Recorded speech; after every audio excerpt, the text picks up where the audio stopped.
Hello, beautiful people. Thank you for joining me here at the New Times. My name is Davis Sijiro, and today I'm being joined by a wonderful guest. He is an actor, he is a comedian, he is an MC, an entrepreneur. Yes, Mr. Arthur Nkusi. Hi, Arthur.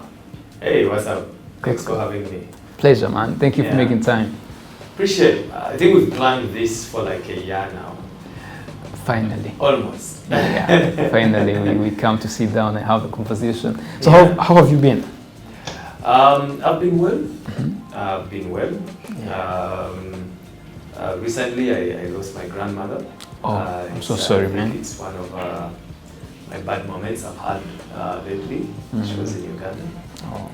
But other than that, all is well. I'm so sorry for your loss, man. It's fine. She lived a good life, and we actually celebrate her life more. Yeah. Did you live with her? Yes, I grew up. Of your time I actually grew up most of my life. I lived with her until I was about 7, 8 years old. Then came to Rwanda, and then I used to go back and forth during the holidays. Those days when we had 3 months of holidays. And she was a good friend. Yeah, I can see you coping up, right? Yeah, in Kinyarwanda they say kwirengagiza. I understand you. Because that's the way to go. Yeah, recently you traveled, man. You traveled to London. How was your trip? London was good. It was a work trip. I had gone to meet my colleagues that I work with, and I also got to meet different agencies that kind of do close to what I do. Slightly different, but same. It was a good space to learn. You know, it's always good to go out there and realize that even the big agencies are actually struggling with the same things you struggle here with in Rwanda. So it was a very good experience. I loved it. Great. Yeah. So there are these comments I saw on your Instagram page, and they were very funny. Yeah, these people saying, "Say hi to Beckham for me." Yeah, that was interesting. And I think Platini also said, "Don't come back." Yeah, I know. Yeah, I think there are jokes. I always tell people I've never had a reason personally for me to go and not come back. I've traveled many times from 2005 with Mashirika. I did a 3 months tour in the UK, so it wasn't really my first time there. But jokes are jokes. And also Anita Pend also commented saying, Unyure Nottingham. Yes, so the reason why she said Unyure Nottingham is because in 2016 there, we did like a 3 months tour. We actually went, no, 2008, we went to UK, the whole of UK for 3 months. We did 120 performances. Wow. Yes, it was a heck of experience, and we are based in Nottingham. So that's why she brought that comment. She was trying to bring up some memories. Okay. I mean, 120 plays? Yeah, it was a tough time. We had a performance called Africa's Hope, and it was telling the story about the genocide against the Tutsi here in Rwanda, and we are trying to educate the Western world about the actual stories of what happened.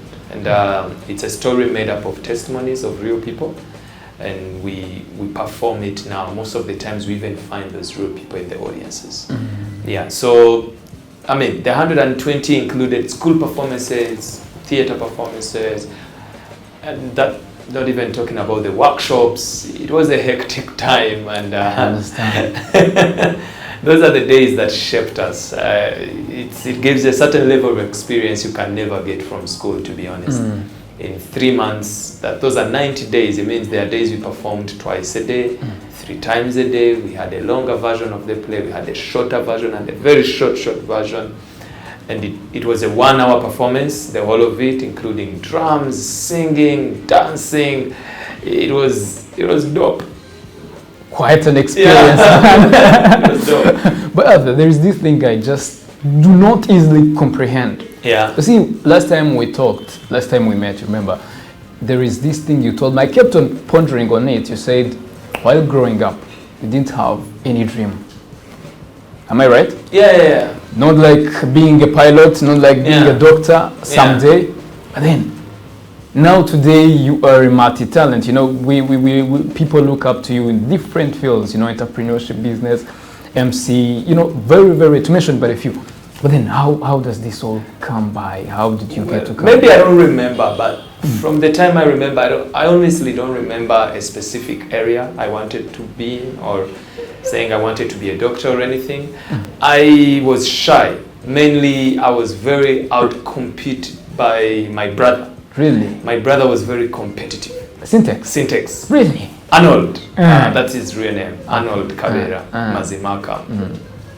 He was very good at music. He was good at dancing. He was good at football. Yeah. He was good at BA. He was good at fighting the Jet Li moves. He was good at everything. All these things that were... He could talk. He had conversations. At school, he was the one who could tell a whole movie. Wow. So I was there and I'm like, wow. So I don't think I had moments where I felt like this is my space. So it all started when he was moved back to Uganda to live with my grandma. And then I stayed with my parents. And then I had to find my own character. I had to find myself because I was under him a lot. So I realized all the friends I thought were my friends were actually his friends. You know that feeling like, wait a minute, like I don't actually... All were friends to him. Yeah, and it has even followed me up. I'm not a person that you find that I have a lot of friends. I have very few friends. Real ones? No, like generally. Like generally, I don't have a lot of people in my life. And I know it's weird because I seem to be like a guy who's out there and all that, but I live a very quiet life. That's why I never tell people more about my life because I never get a reason to. So when he moved, I started finding myself. So that's when my father took me into theater. I think he just did that for the sake the kid was bored and all that. So that was 2004. That's when I first went into theater. I performed in a play called Rwanda My Home. It's actually the same play that turned into Africa's Hope, the one that I toured with. So Rwanda My Home was in 2004. It was in the stadium, the 10th commemoration, and it had over about 500 people in it. Singers, dancers, like everyone. And I was part of the actors that performed in it. I was very young. Actually, I think I have a picture of it. Looked like a ninja. I was dressed in wings, white. I had a very huge candle and I had to take it to the president. That was my first time to meet the president. And I lit his candle. Wow. Yes. What a moment, man. And I think that started everything. Hope Azeda was the director, and that's when she took me into theater. So you see, I never had a time to be like, okay, I want to be this. No, I found myself into theater and I was like, this is it. Wow. And that was it. Amazing. There is this other story I like about this one, which says about how your father is the first person who spotted talent in you by asking you to cry and laugh. That's the same time. So when my father wanted please don't me to leave join out the story about their first daughter. Please. So yeah, it's the same performance actually. We were walking. You see, control technique. I see. Yes, my brothers had come for a holiday, and we were walking. He was going for rehearsals. So my father was already into theater. He had done movies by then. He was in 100 Days. It was a big thing by then. So when we were walking, he asked me, "So Arthur, can you act?" I'm like, "Me? Yes, I can act." So back in the days when I was in Uganda in nursery school, I acted, and I won a trophy. It was a cup. It was a cup that had a cat on it. I remember the cup very well. So he asked me, "Have you ever done it before?" I was like, "I think so, but I can't do it." I said, "Okay, cry." So I started crying. I said, "Laugh." I started laughing with tears and all that. Just at the moment. We were walking. We were just walking on the road. And then the following day, he came and told me, after school, you come. By then I was in senior one. Come at the stadium. So I was studying at Matters Secondary School. And you can imagine already I was moving from La Colombière by then, and then I go to Matters. It's a totally different setup. So I was socially confused. I get you. You see what I mean? I was socially confused. I didn't know where I fit in. Is this the kind of place I want to be? All my classmates have gone to another school. By then, they said the Kigali was the ish, you know? I know. So I was like, okay, let me go to the stadium. So when I reached at the stadium, first of all, there are soldiers, there are drummers, singers, the Maria Johan, the best traditional dancers. I'm looking at the best you've ever seen, contemporary dancers, actors. There were these kids from Green Hills that also had come to be part of the play, and actually Ange was part of it. Okay. Yeah, and I went there and I was like, okay, what's going on? And my dad came, and then came with a lady, tall lady. She had some roles by then, and then she came and said, this is Arthur, this is Arthur. Arthur, meet Hope Azeda. Oh, that's the first time the lady was Azeda. Yes, that's when I met Hope Azeda. And then Hope Azeda gave me a script and gave me, you have 1 hour, go memorize this line. So the line was a story of a boy called Teonest Gasana. Now Teonest Gasana was born during the genocide against the Tutsi. So when they are celebrating his birthday, he's also commemorating his family. It was a very, very powerful story. I was young by then, and I didn't know exactly how strong this story is, so Hope had to give me an entire lecture of how this is. So when we started acting, they didn't know which language I'm good at, so they gave me both English and Kinyarwanda. Now, Hope was the director of the English part, Rugano. Those who are in theater, they understand. Now, Rugano was the director of the Kinyarwanda part. So I had time with Hope, I had time with Rugano. And then we realized, okay, he can balance it out, but I think he fits well with Hope Azeda. So in English? Yes, in English and Kinyarwanda. I did Kinyarwanda. I actually did the part in Kinyarwanda, but it had some English elements. And yeah, that was my first time to perform in front of 30,000 people. That was my first stage in Rwanda, and that's the first day I entered theater. We rehearsed for over a month. And then when we were rehearsing, there was no rain. The day we performed, it rained the whole day. So the candles, everything, very emotional. I loved it. I looked at the rain as part of the set.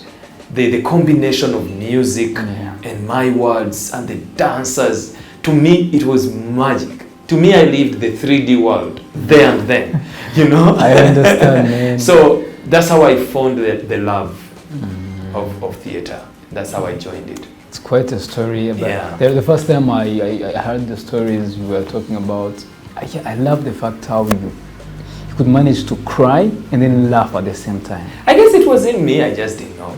Yeah. Just don't tell me to do it again.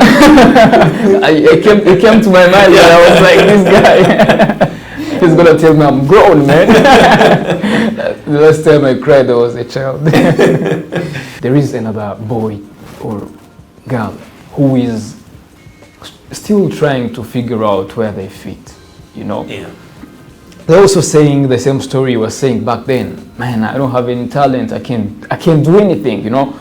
My friends, they are big in everything, you know? Yeah. But then you've been down this road, right?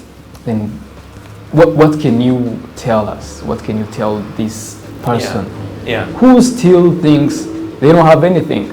Yeah. You know? But then you've been down this road, and then it came out to be what you were thinking wasn't right, you know? You were talented, you were brilliant, and many more. Yeah. Maybe what I can say is this. People say they don't have anything when they're comparing it to someone else's thing. You have something that you don't know yet. What I can tell you is whatever you are in now, do it. Do it well.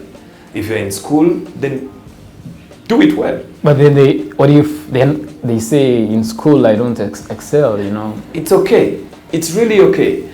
At the end of the day, one thing I've come to learn in my life, it fits at a certain time. It makes sense.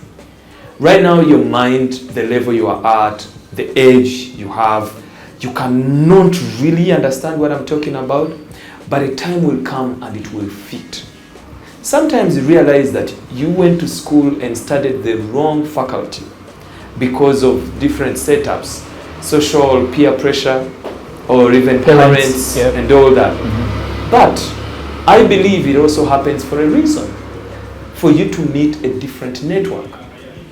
You know, at the end of the day, the people you meet are the number one investments in your life.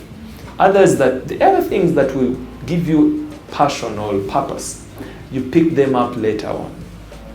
To me, what I can say is, whatever you are living right now, live it well and be satisfied with it. Every day brings its own thing, and things happen for a reason. I never thought I would be seated here, you know, running an agency, running a campaign, or doing comms, and I haven't even started with my artistic work. Being a celebrated comedian in the country. Yeah, I didn't know all that. I couldn't sit back then when I was in senior 2, seated in matters, thinking I'm like, oh my God, this is the life I want. No, it all fits. At a certain time it does. You only thought Syntax were the best, you know? Oh, by then Syntax even had a different name. It was called Wisdom. He stole the name Syntax from a guy who were neighbors. He just said, you will never be a star. Let me take this with you. Yeah. What? Yeah. He was like... Yeah, true story. There is an actual Syntax in Uganda. Oh no, the actual Syntax is not a star. No. He's just a normal guy now. He would have never used that name. By then, Syntax wanted to call himself Wisdom. Wisdom. Yeah. Yeah, but what I'm saying is, you never know where life takes you. Whatever you're in right now, just do it well. It will make sense later. Yeah.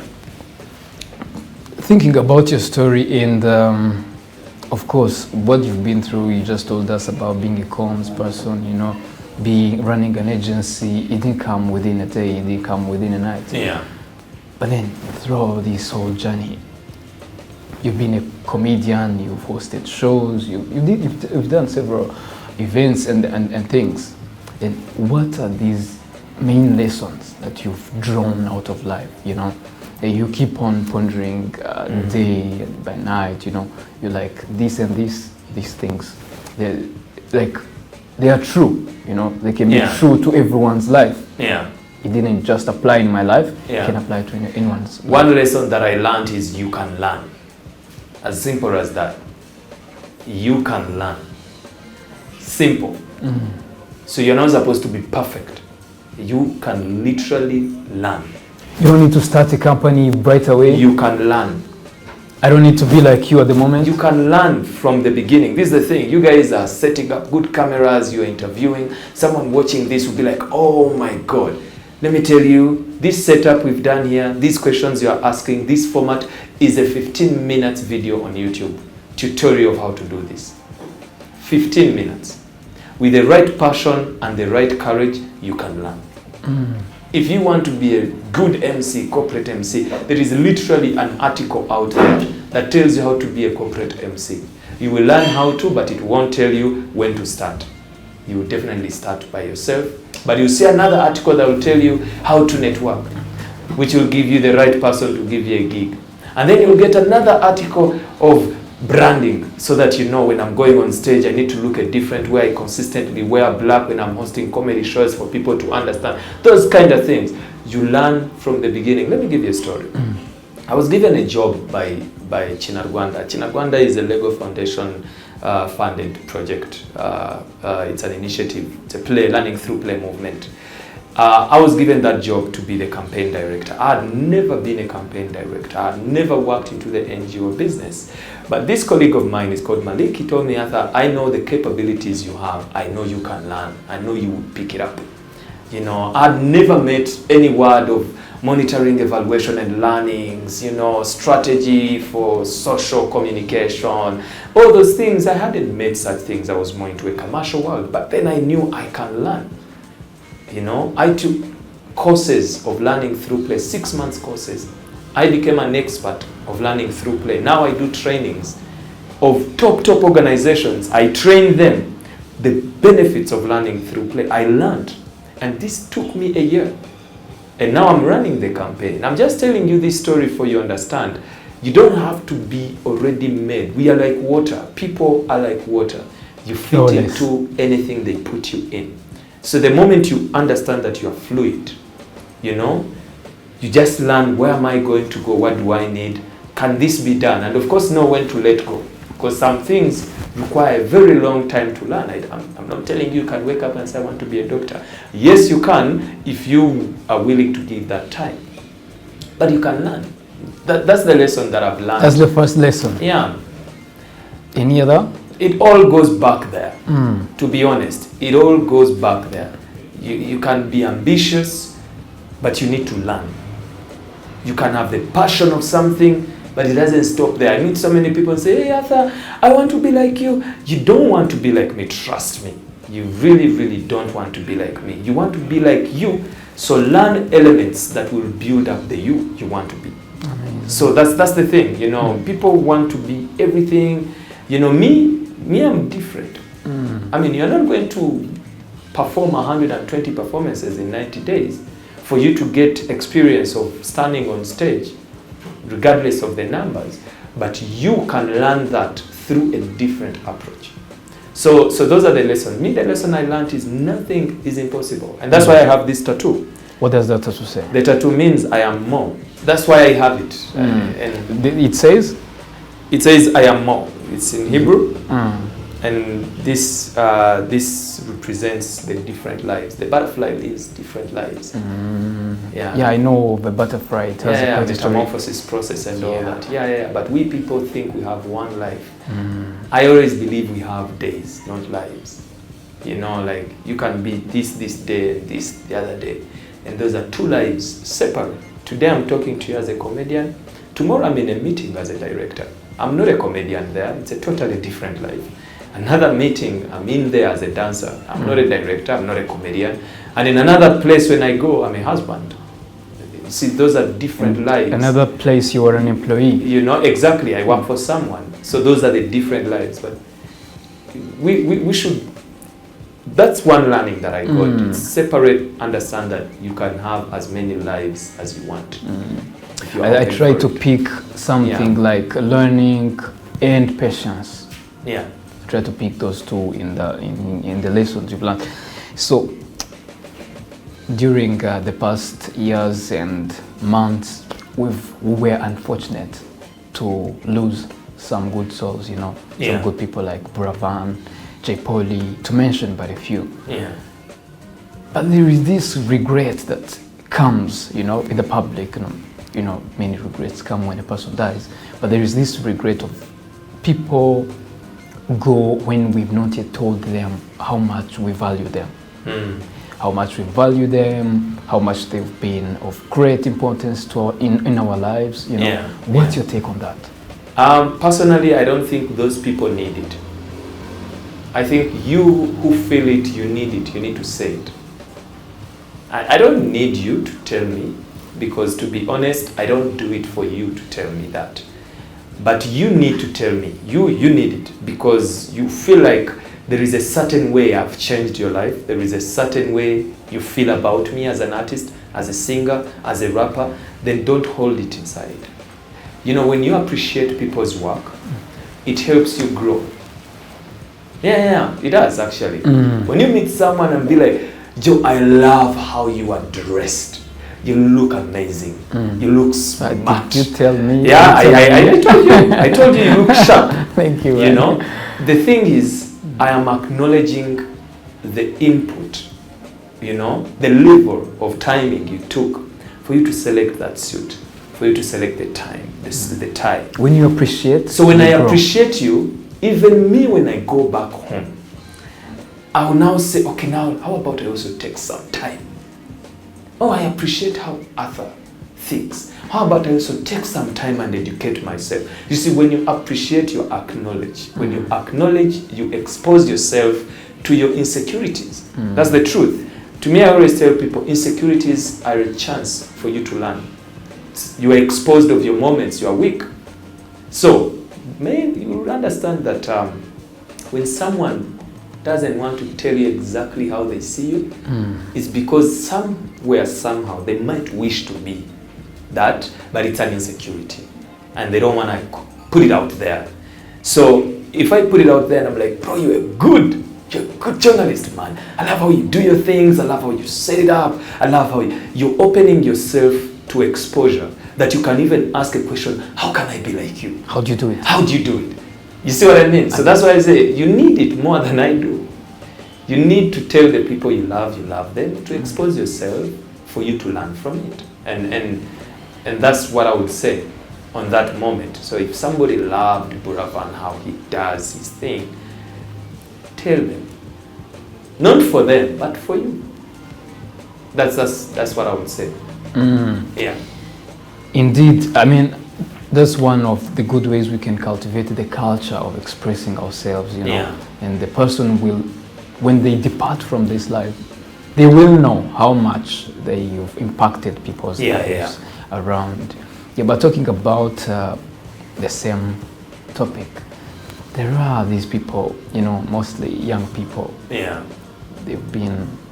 We hear people who die, you know, due to suicide, you know, and then when you look at the suicide, the reason is because of a mental health issue, you know. Maybe they were depressed for a moment, they struggled with a couple of things, but then in your life, how do you cope up with mental health, you know? Is it a smooth ride, things, or the way we see on stage, the energy, the vibe, you know? Yeah. Is it always like that, or at times you also break, Yeah, tell us. The issue about mental health, it's a general issue. In fact, it's not even an issue. It's a situation we live with. We all have moments, you know. It's a fact. It's not meant for people A, but not people B.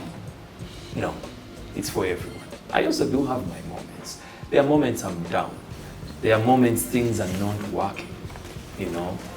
There are moments I can't balance my marriage life, my work life, my extended family life, my personal life. It happens. And there are moments it's just too much. There are moments I shut down, you know. And I think what I can say is just to acknowledge the fact that we can all have those moments. The good thing is I have someone I talk to, you know, we talk to each other, me and my wife. She knows those moments, I know her moments.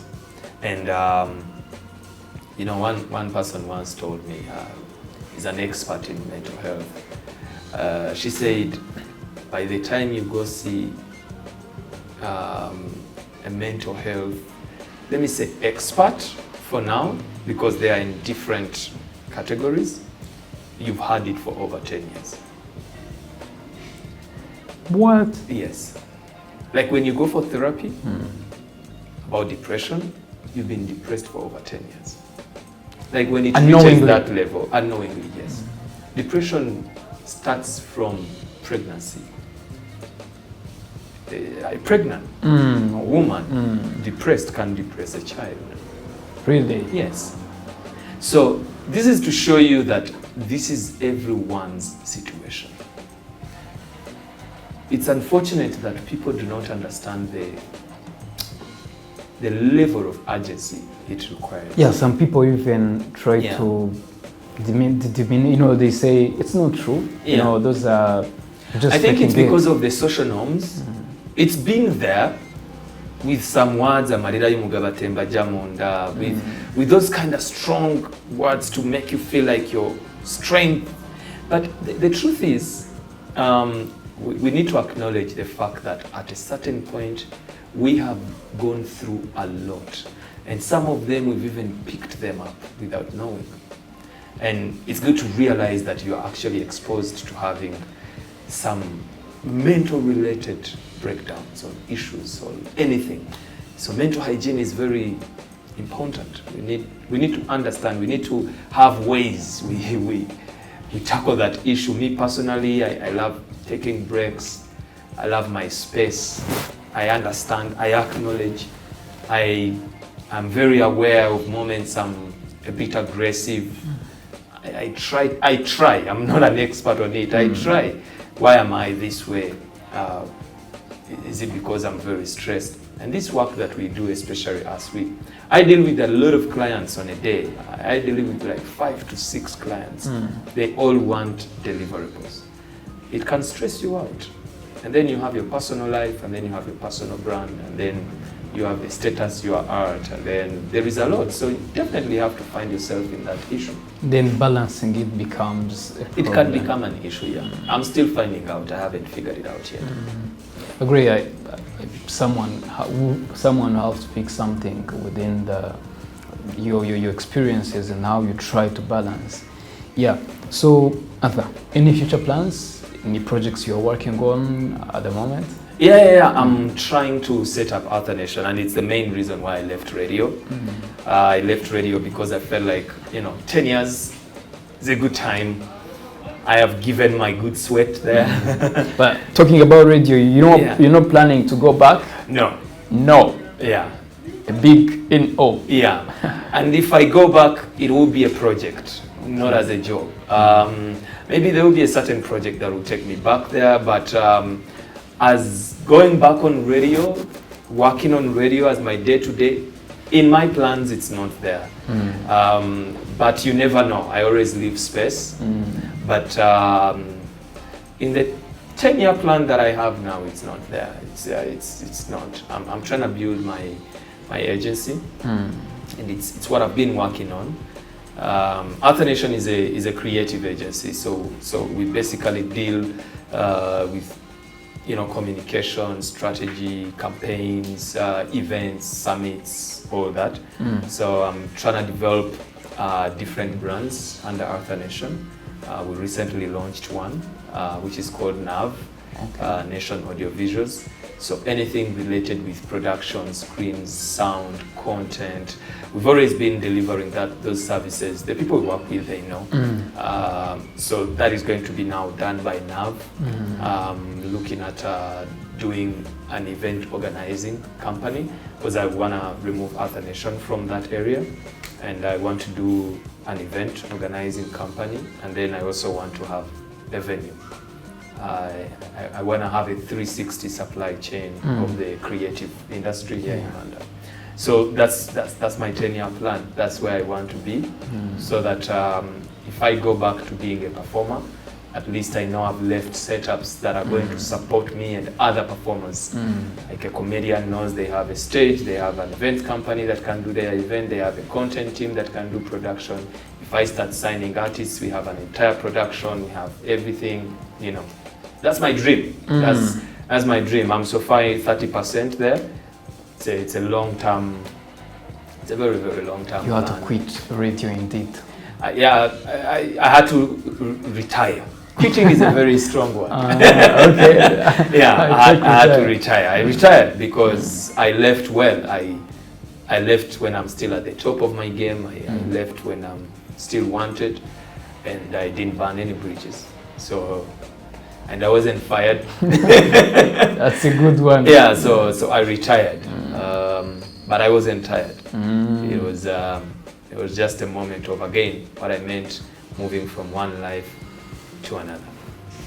That's the part of your dream, part of what made you even have to retire on radio. But then, your usual activities, we have Seka Live, we have multiple those ones are there. And the good thing is this year actually Seka Live has set up itself well.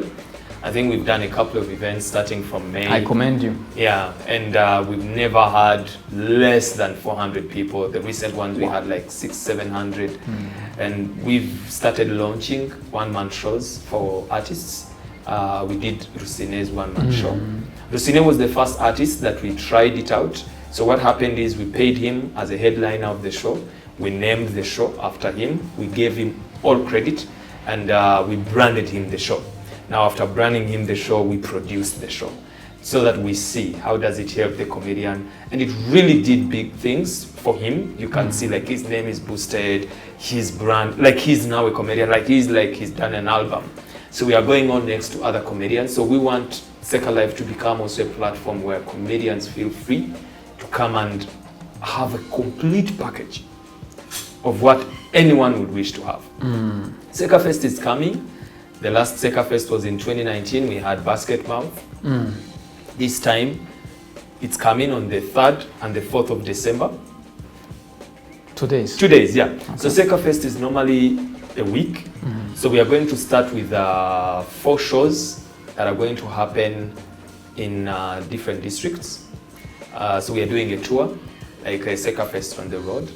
We normally do buses, but this time we'll go into districts. We've had people asking, we want to see Seka Live come in our areas. So Seka Live is going to them. So we're going to do a tour. And then that tour is going to end in Kigali for 2 days. On the 3rd, it's a very special show. We won't announce the headliner. He's a very legendary local headliner. That's what I can say. And then the 2nd day is going to be for the internationals that we invite. Having guys from Malawi, we're having South Africa, Nigeria, Uganda, Kenya, and Rwanda. Oh. Yeah, those are countries. And some countries will give us 2 comedians. So it's going to be the best comedy show you can ever end the year with. I understand. Yeah, so I think I'm very, very much looking forward. Yeah. Let's wait and see. But according to what you're saying, it's great. I'm excited. It's dope. I mean, it's also going to launch next year's plans because we want to keep the monthly, consistency happening. When I went to London, I visited some comedy clubs, got some contacts of comedians, and I can't wait to host them here in Rwanda. It's a good thing because now Seka Live is actually, I can't say research has been done, but it's the most consistent international platform in Africa. Because other platforms, they are local. They do local comedians only. But Seka Live actually mixes local and the international comedians. And other countries, they always do 1 show per year. But here it's every month. So when you look at it, actually, Seka Live is becoming bigger than we actually anticipated. And it's what we want. That's great, man. Yeah. But still talking about comedians, I've seen some people calling out to you that you bring Trevor Noah, you bring Kevin Hart. Yeah, I've tried. People don't know, but I've tried. I mean, proposals have been done. There is even a point where like at 80% bringing Trevor Noah. But let me not say more details. It might kill the plans. But it's part of my dreams. You get in touch with him or with the management? We tried. Yeah, I don't want to say much, but the process had started. And then he got sick. Some time back, he cancelled all his plans. But even now, we are still pushing. And this doesn't stop anyone else who has money, to bring the guy. I believe he deserves to come to a Rwandan audience because Rwandan audience understands stand-up comedy. True. It's interesting, but yeah, they actually do. So, but I think it won't take more than 2 or 3 years until it's done. Yeah, one day. Did you say 3 years? 2-3 years, yeah. Okay. It's a long-term process. Yeah, I heard he's even retiring from the Daily Show, which is good, which means he's more available now for the road. And he said the reason is for the stand-up comedy stuff. You see, he's also retired now. So it's a little bit thing. I mean, you reach a point and you have to retire something. I know. Yeah. That's true. And we are done with the serious part. Hey. Yeah, we're done with serious part and we are coming to an end of our conversation. Yeah, but tell me, are these words familiar to you? Celebrating love with love. Celebrating love with love. Are they familiar to you? Yeah, I think I posted that. I think it was me and her. Love is how I call her, so celebrating our love with her, pretty much. Yeah. Quite an artist, man. Yeah. So how is the new life with her, It's beautiful, man. It's good. It's good to know you're not alone in this journey, and it's good to know you're with someone you are with. You see what I mean? Yeah. Yeah. I can see the energy. Yeah. In 2019, there is this joke you made at Churchill in Kenya. Yeah. Saying, marry a Kenyan woman, but cheat with the Rwandese. Why did you recommend Rwandans to be cheated on? Because I was in Kenya.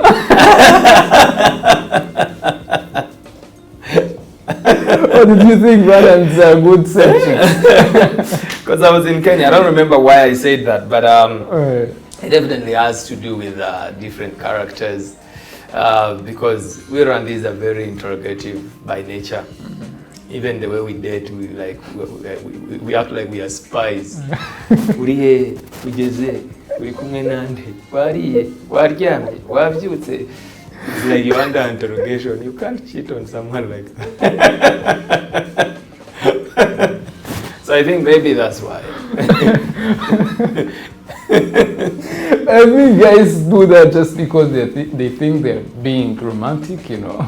No, it was a joke about different cultures. Yeah. Talking about jokes, what is this joke you really have cracked? You know, it's still, you know, you're a comedian, you just crack jokes and people laugh, you know. But then, what is this joke you've made? And when you also think about it, you start to smile, you know. You're like, this is a funny one. And there are many, they are different depending on the audiences. But there are jokes that cuts across. There is this joke about how people laugh like internet. It cuts across regardless of where you're from. And it basically says, you know, there are people who laugh so fast. Like you can see they have a 4G laugh, you know. Like it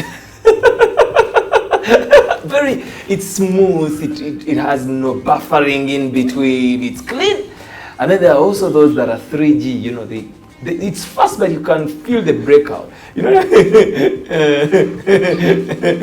So that's a 3G, and then you have a 2G. So the 2G has even a cough in it.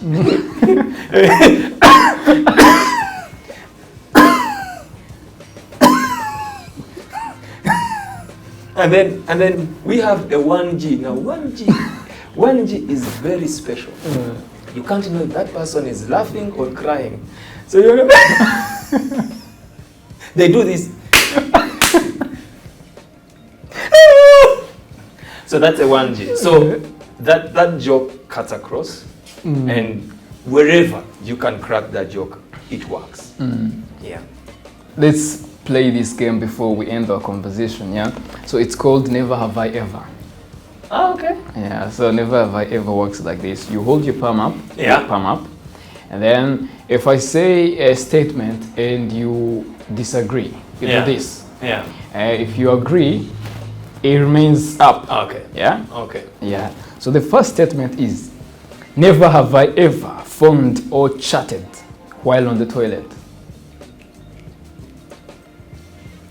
You have? Definitely.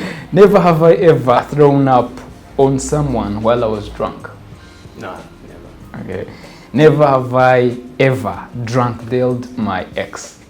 Drunk-dialed my ex? Yeah. No, I haven't. And then you hold your palm up again. Oh, I thought this is I disagree. And then you'll stay, and then you go back again. Yeah. I just didn't want to go back right away.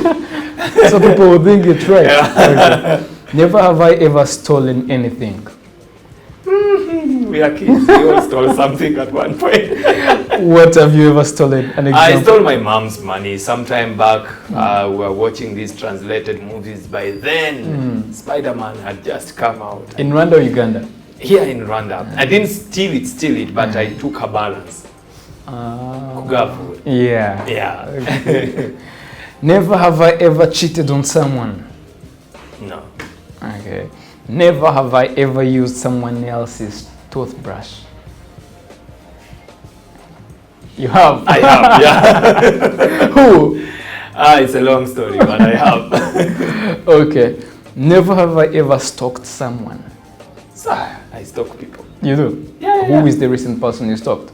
The recent person I stalked was Kariminya Queen. Oh. Yeah. There is a campaign I'm planning on using her in, and I wanted to see her influence. Yeah. Does she know? She should watch. Yeah, she knows. We had a meeting. She does? Yes. Okay. Never have I ever lied in this game.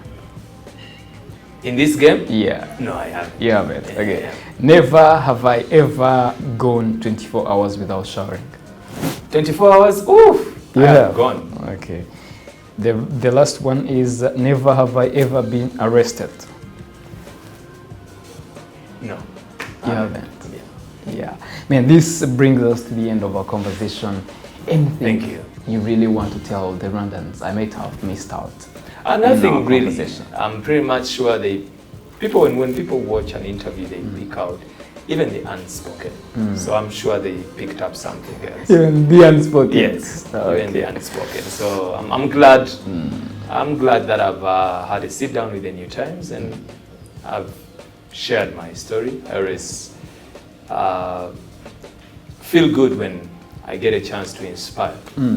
There's this statement on your bio on Instagram, living a life of inspiration. Yeah, living to inspire. Living to inspire. Yeah. Man, thank you. Appreciate it. Thank you very much, man. Yeah. All right, folks, this brings us to the end of our conversation with Nkusi. Till next time, bye.